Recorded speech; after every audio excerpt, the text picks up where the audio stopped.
Hello, I want to show you how I've been using this app called Noda in VR to work on like a project or a goal. And Noda's really cool. It's a mind mapping app, so you can create these nodes, you can give them titles, and I won't go too much into Noda as such and how you use it, but just I want to concentrate more on how I've been using this concept to help me. Because the cool thing about Noda is that you can bring images in. So this is something that I do a lot, and it completely just takes you away in your imagination, because you can create these little kind of stories, or you can give a theme to whatever it is you're trying to do. And I like this room because it's quite Bondish. It's got this big globe here, and then the idea is that here you've got the main strategy or the goal that I'm trying to achieve, which is get a job, and I've termed it find mercenary work. So, you know, just give everything a bit of a Bond slant, make everything a bit more interesting, a bit more cool. So, you know, I'm not just sitting in front of a computer applying for jobs, although that is going to be a part of this at some point. But I'm planning it all. I'm thinking about what goes into it. So the idea that I devised is you have different members of MI6 helping Bond to complete his mission, and they all stand for something different, like a different area of how to approach the project. So the idea that I had here is, over here we have preparation.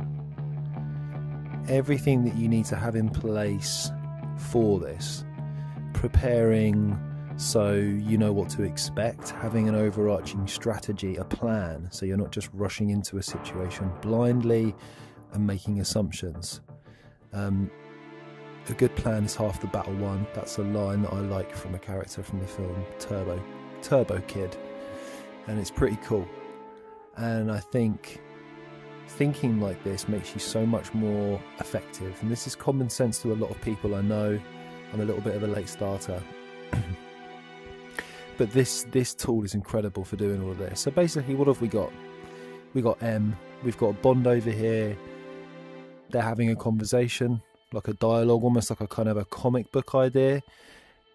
And this is a way for me to explore ideas, to question myself, but see it as a conversation between Bond and M, and Bond is trying to find out what he needs to get in place before the mission starts. So over here, Bond is saying, how should I go about preparing? And here's what M is saying. I'm glad you came to me first on this one. Our degree of success completely hinges on the plan. We need goal-related distinctions, Bond, and we need them fast. 2 categories, objective and non-objective. So I'll try not to get lost in the weeds too much of what I mean by this, but I'm trying to really take it to its absolute core and think of everything that's related to this situation, all of the different experiences I'm going to have that are, when I say objective and non-objective, by objective I mean they're tangible, they're out in the world, you know, everyone can see them, they're measurable, they're solid, they're real. Non-objective is more the internal stuff, like it could be kind of like feelings, ideas, abstract concepts, and you'll see a bit more of what I mean, about what I mean when I go on here. So as I go down and we have these conversations happening, you know, I can kind of make little notes to myself on ideas that spring from these conversations. So here I've got non-objective, objective, and the conversation goes on. You're loaning me out to the highest bidder. Mercenary work. Know your place. Your job is to obey orders, not question them. Yes, sir. Each of these distinctions will either help you or hinder you on your way to your objective. Figure out how each of them relates to it. Some need to be leveraged, others minimized. If it's a tool, speak to Q. I can help you stay organised. Carver's been resurrected and brought in as your information advisor. Consider your relationship to each distinction and how they relate to the objective. So what I'm talking about here, a distinction is anything that you experience or you can experience. Life and reality is just about different distinctions. This as being distinct from that, as being in relation to that. So a distinction is anything. A distinction is car, thought, sound. You know, anything that is its own thing that's distinct from something else. And there are these non-objective and objective distinctions. And I got all this from a guy called Peter Rolston, who's incredible, and he's written books about this stuff, about mastery, and how to actually look into situations and find out what's true about them, and it's about how you relate to all these things and how you experience them. Like, how do I experience a job? How do I experience a CV? Do you know what I mean? These are all separate entities, distinctions, and I'm trying to think more about what they are and their purpose. I know it sounds like I'm being overly philosophical, and you could argue that's the case, but there's something here with all this stuff, and I have had the occasional thought that I might be going a bit mad, especially when I get into all these characters. So over here, Bond says, "It's enough to make your bloody head spin." That's precisely why it knocks out half the competition. I try and inspire myself with these conversations too. So that's that, and this is a map of the non-objective and objective distinctions, which I won't delve into too much here because I want to just kind of stick to the Bond overarching theme and the overarching idea of what I'm doing. But just to give you an idea, these are all distinctions. I'll come back to this actually, because it will become a bit more clear when we go to the other sections. So we've spoken to M, and then over here I've got this section with Elliot Carver, who I just kind of like him. I know he's a really corny Bond villain, and that whole idea of what he's trying to achieve is a bit ridiculous, but I do think him as a villain was a bit ahead of his time in a way, and are quite unique. The whole kind of like megalomaniac media baron thing was cool. I liked that, and I liked the film too, Tomorrow Never Dies.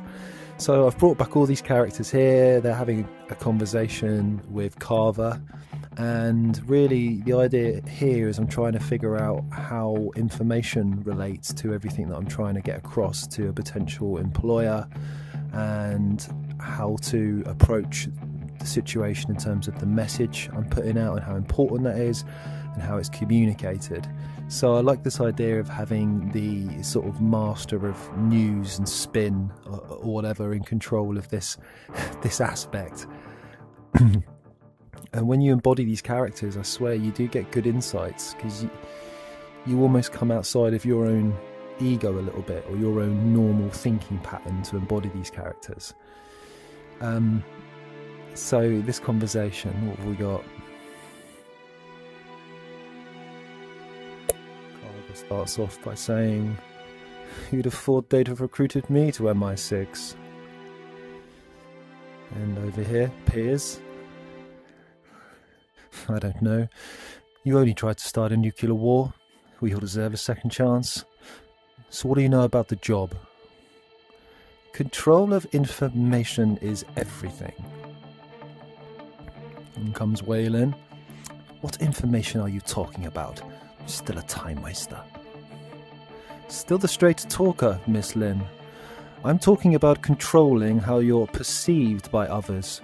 Words have power, whether written or spoken. Especially if they create fear. It's not the business I'm in anymore, 007. If we're going to get you employed, we need to communicate your services. There are channels people use to do this. There's the service, the means of communicating that service, and the recipient. Whatever the recipient needs, it has to be more important than the money. A need can exist or be created. Tailoring the right message to the right communication channel is key. Just like a news channel needs them to switch on the television, you need them to see your message. You need their eyes.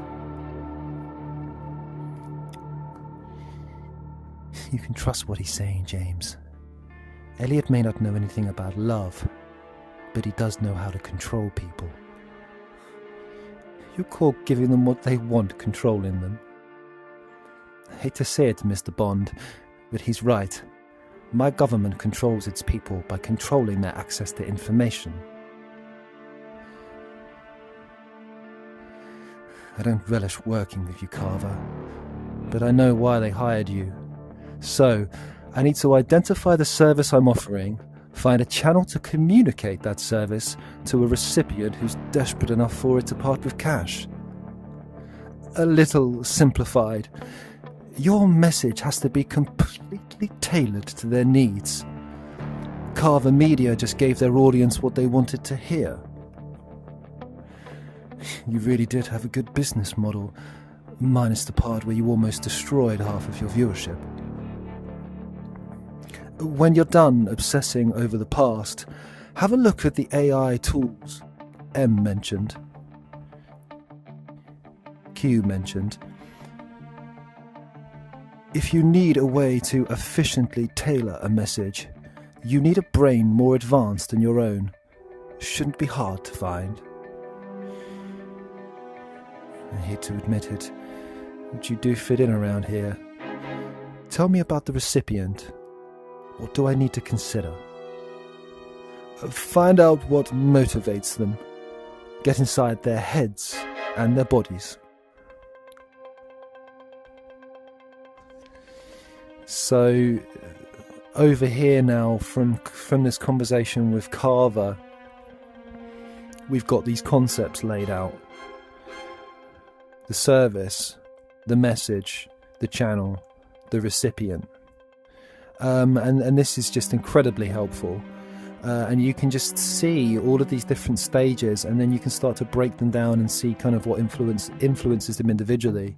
And these would be examples of the distinctions that I mentioned. And if you want to check out Peter Rolston's stuff, honestly do, because his books are incredible. I got this from his latest book. It's called Mastery, The Art of Effective Interaction, I believe. So props to him for this. And yeah, so this is really it. The recipient has a need. The recipient, the person, say, looking at my CV, has constraints of time, energy. So I have to consider all this, you know. I have to make sure everything is on point. Every single word that's read isn't wasted. And the red lines indicate that this is a one-way relationship, that time is a drain on the recipient. It's not a two-way thing. And I've got that written here on the line. Energy constrains the recipient. Pain. So these are things that negatively go against my strategy or goal, and all of this is in relation to the overarching goal and the strategy. The recipient seeks pleasure. Okay, this is a positive thing here that I can look at, you know, how to influence. How can I make my CV more pleasurable to read? I don't know. But you know, these are main driving factors that drive human beings. And if you think about them and consider them, it can take things to another level. The message, AI helps with the message, saves a lot of time.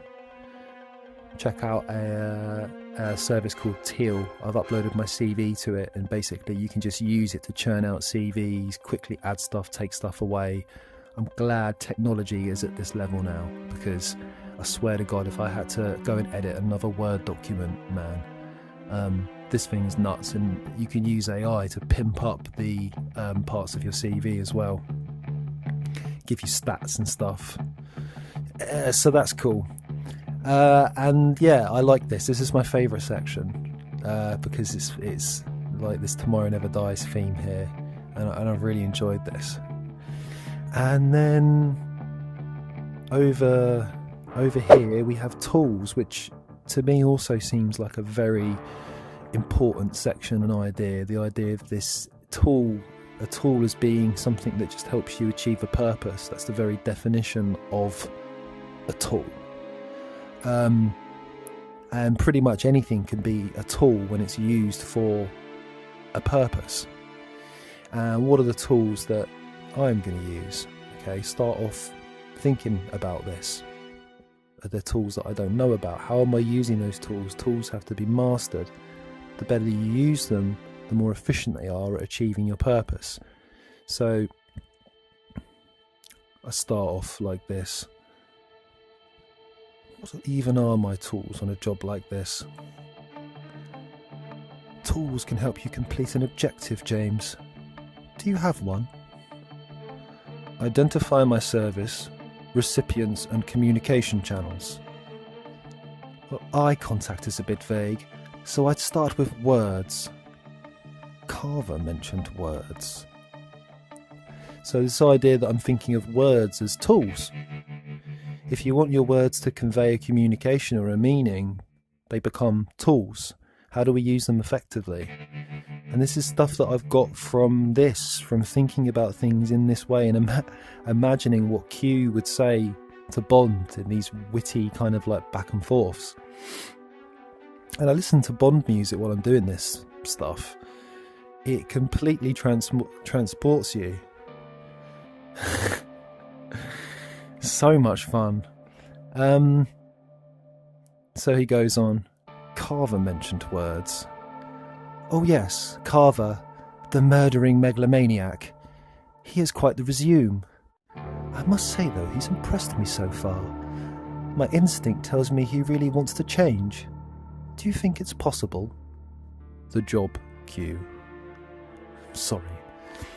Well, for now, use that tool in your skull. Try to figure out the relationship between your service, your message, its recipients, and the communication channels. So you say, just sort of go off and think about these things and then come back. And that's often what I'll do. I'll go off, I'll contemplate it. I'll practically start putting some of this into play. And then I'll come back and we'll carry on the conversation. So I came back with this. It's the communication channel, isn't it? That's the tool. This is before I'd figured out in my mind that even the words were tools. One of them, yes. In fact, all of them are. Your message is another tool. It does its job, as do you and I. The recipient is a tool? No. The recipient is a tool you're using to get money. Tools can sharpen other tools too. You can use AI to perfect your message. Okay, so I'm just thinking it through. Tools sharpening other tools. AI is a tool that's helping to perfect my message. My message is a tool because it's helping me achieve a purpose. Seriously, tool life. and Bond even jokes about this. Jesus Christ, is everything a tool? You know, you can put some humour into these as well. It's great. Just imagining the characters saying these things. Everything can be a tool when there's a desire and an objective. So the final section over here is organisation. And there is a place for this. So far, I've had to rack my brain a little bit to think about how organisation is different from preparation, because there is some overlap there. But there is something to it, and I've ended up falling on the Bond girl. If she's a Bond girl, I don't know if nowadays you would class them as either Bond girls or associates, or whatever, because she's in the thick of it on the operation with him, isn't she? And she's helping him out, she's helping him stay organised. Does she get his suit ready for him or something? I don't know. Maybe or he gives her a dress, doesn't she? Maybe that's why I'm getting confused. But I know that she's helping him like prep stuff like that. So I like that idea. She's saying, "Have you created a CV on Till yet? The AI function is very powerful. This app might be able to help you manage your CVs and edit them quickly. Also, think of an efficient system for organising application form text so it can be copied and pasted easily." Yeah, I can imagine them sitting in the plane, like having their conversation kind of thing. A little bit of flirting back and forth. Application forms. So this is just a bit silly and humorous now. I was just having a laugh. So I'll carry on. Yes, and give your CV job roles specific titles. Do private defence contractors take CVs nowadays? Who said anything about defence? You're not going to be a security guard, James. I see. An assassin. No. You're going to be working in a low-paid, minimum wage job. No fast cars, water PPKs, or gadgets other than a smartphone, a laptop, and a virtual reality headset. And you might have to sell those if you don't get moving fast. Are you bloody kidding me? I've done loop-the-loops in helicopters, and now you want me on LinkedIn? I'm a trained killer. It's only temporary. You'll have to bite the bullet instead of shooting it this time, James. You can't shoot bullets. I've tried. They travel way too fast. That was a bad comeback, wasn't it? Let's just forget that ever happened. Okay, so...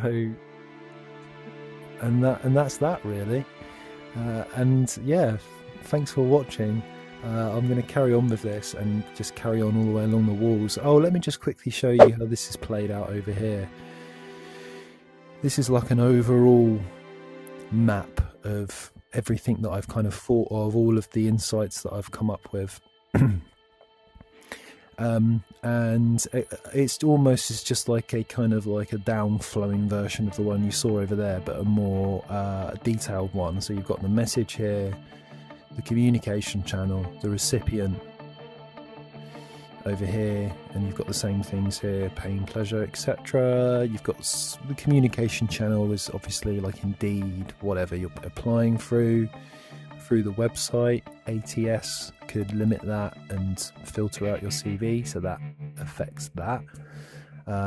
And the message is there. Service, so the idea I've got here is these lightly coloured ones, light brown or whatever, are non-objective, so they're a different colour than the objective things. These things actually exist and they're tangible. The resume is tangible, the message is tangible, it's something they look at, they read. The message is a weird one because it could also be non-objective because it's also something they interpret. A need is non-objective, the interpretation of the message. This one goes a little bit further down into interviews, the next thing that I want to take place, and I'll obviously have some stuff going on here. This could be an overarching plan of where I go conversation wise with these characters.